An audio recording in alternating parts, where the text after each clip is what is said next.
यह कहानी उत्तराखंड के एक छोटे से गांव की है जो चारों ओर से घने जंगलों और पहाड़ों से घिरा हुआ था।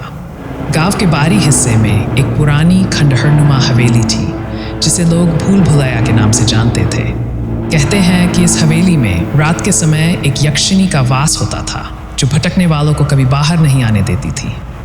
गांव में हर कोई भूल भुलैया से डरता था, खासकर रात के समय। लोगों का मानना था कि जो भी उस हवेली में गया वह फिर कभी वापस नहीं आया।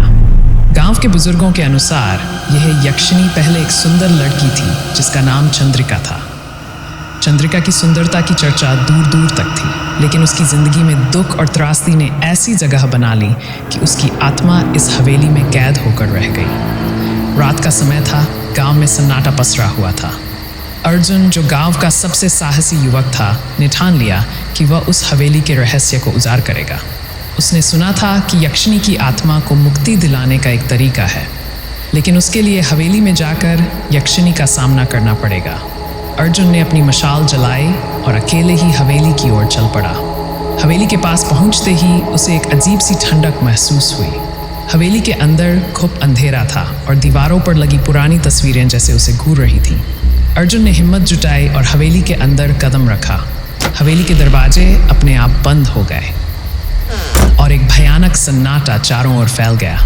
अर्जुन ने देखा कि हवेली के अंदर की दीवारें खुद ब खुद घूम रही थीं और हर कदम पर वह जैसे एक नए कमरे में पहुंच जाता। उसे समझ में आया कि यह कोई साधारण हवेली नहीं बल्कि एक मायावी भूल भुलैया है।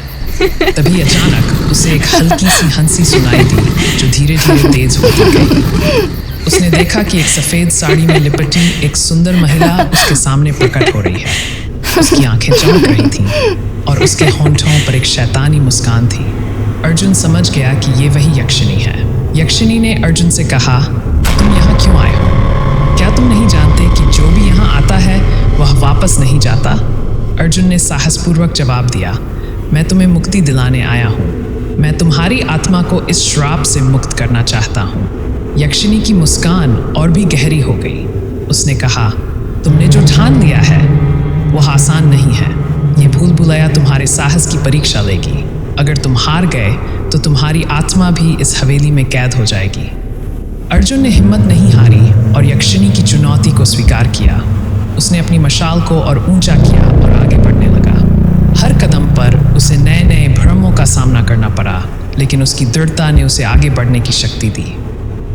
अंत में वह हवेली के उस कमरे तक पहुंचा जहां यक्षिणी की असली शक्ति छिपी थी। कमरे के अंदर एक पुरानी जंग लगी तिजोरी थी। अर्जुन ने तिजोरी को खोला तो उसके अंदर एक सोने की चूड़ियां मिली।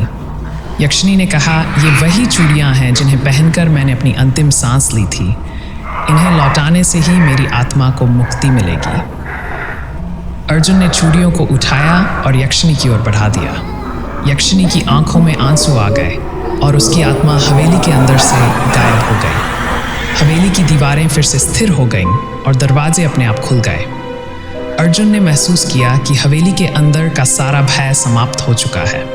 वह सुरक्षित रूप से बाहर निकल आया और गांव के लोगों को इस घटना के बारे में बताया।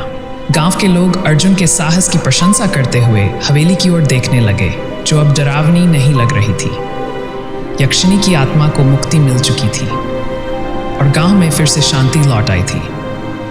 इस कहानी से ये संदेश मिलता है कि अगर किसी का साहस और इरादा मजबूत हो तो वह किसी भी श्राप या भय का सामना कर सकता है।